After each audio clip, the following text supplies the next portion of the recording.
কিছু কিছু মানুষেরা মনে করে ব্লগিং করাটা কতই না ইজি, খেয়ে দিয়ে কোনো কাজ বাজ নাই, শুধু ভিডিও করা আর ফেসবুকে এসে শুধু পোস্ট করে দিলাম, ব্যাস এতটুকুই। এর পেছনে যে কত কি পরিশ্রম লুকিয়ে আছে সেই সমস্ত মানুষের ধারণার বাহিরে, যাকে সেই সমস্ত মানুষের ধারণার কথা বাদ দিয়ে আমি আমার ডেইলি লাইফের ব্লগগুলি চলেন আপনাদের সাথে শেয়ার করি। সো হাই এভরিওয়ান, আসসালামু আলাইকুম। সবার কি অবস্থা, কেমন আছেন? আশা করি সবাই ভালো আছেন। সেদিন আমি ভোর সকালে খুব তাড়াতাড়ি ঘুম থেকে উঠেছি, উঠে ফ্রেশ হয়ে আগে রং চা খেয়ে নিয়েছি, তা না হলে মাথা ব্যথা করবে। বাহিরে অনেক কুয়াশা পড়েছিল যে দূরের কোনো কিছুই দেখা যাচ্ছিল না। এত সকালে ঘুম থেকে উঠার কারণ সেদিন ব্লগে ভয়েস বসিয়েছিলাম, ব্লগ এডিটিং করেছি। আমরা যারা যারা কন্টেন্ট ক্রিয়েটর আছি একমাত্র তারাই বলতে পারবো ব্লগ এডিটিং করে ভয়েস বসানোটাই হচ্ছে একটা প্যারাদায়কের মধ্যে পড়ে। ইদানিং আমার ব্লগে ভয়েস দেওয়াটা একটু বেশি প্যারাদায়ক মনে হয়, তা না হলে ডেলি ব্লগ ডেলি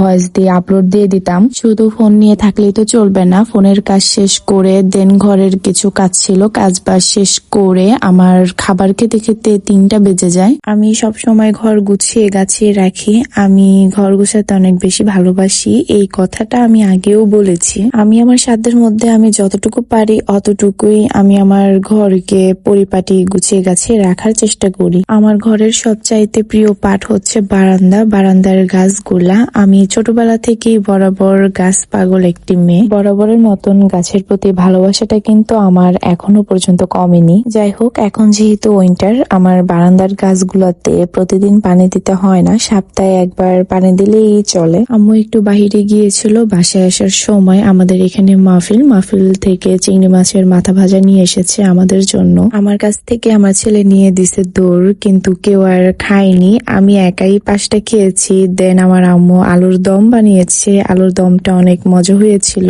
আমার গলাটা একটু ব্যথা করছিল, তাই আদা দিয়ে কড়া করে 1 কাপ গরম গরম রং চা খেয়ে নিলাম। দেন আমরা বাসার সবাই প্ল্যান করলাম আজকে যেহেতু শেষ মাহফিল, চলেন তাহলে ঘুরে আসি আর দেখেও আসি। এই মাহফিলটা অনুষ্ঠিত হয়েছে সম্মেলন মাঠ, আমাদের বাসা থেকে বেশি একটা দূরে না, আশেপাশেই। 49তম 8 দিন ব্যাপী নয়াপুর ঐতিহাসিক ইসলামিক মহাসম্মেলন মাঠেই এই মাহফিলটা অনুষ্ঠিত হয়েছে। প্রতি বছর একই জায়গায় এই মাহফিলটি 8 দিন ব্যাপী অনুষ্ঠিত হয়ে থাকে। আমার অনেক শখ ছিল আর বাসা থেকেই বলে গিয়েছি মাহফিলে গিয়ে আমার বাবার জন্য একটা মাথার টুপি কিনবো। মাহফিলে গিয়ে প্রথম কেনাকাটাটাই টুপি দিয়েই শুরু হয়। টুপিটাই আবার বাসায় এসে দেখি যে হারানো গিয়েছে, তাও আবার একটা না 2টা। আমার কাছ থেকে কিন্তু হারাইনি, আমি দিয়েছিলাম ভাইয়ার কাছে, ভাইয়া দিয়েছিল ভাইয়ার বউয়ের কাছে। ওরা আবার আমার ছেলের মেয়ে লাগে এবং মেয়ের জামাই লাগে। আমার ছেলের এত ছোট বয়সে মেয়ে এবং মেয়ে জামাই আছে, আমার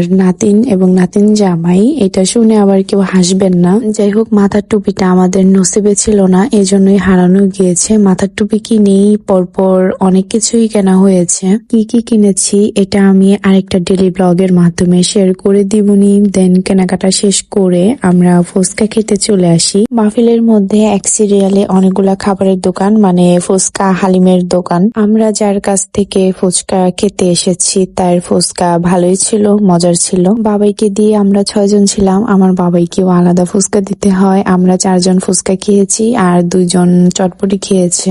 আপুর চটপটিতে বেশি বোম্বাই মরিচের ঝাল পড়ে গিয়েছে, সাথে আবার আমিও খেয়েছি। বাসায় ফেরার পথে কিছু কাঁচা বাজার করতে হয়েছে। বাসায় ফিরতে ফিরতে আমাদের 11টা বেজে গিয়েছে, তাই ভালো কোনো বাজার পাইনি। যাই হোক, আজকের মতন ভিডিওটি এ পর্যন্ত শেষ করছি। আল্লাহ হাফেজ। So thanks for watching my video.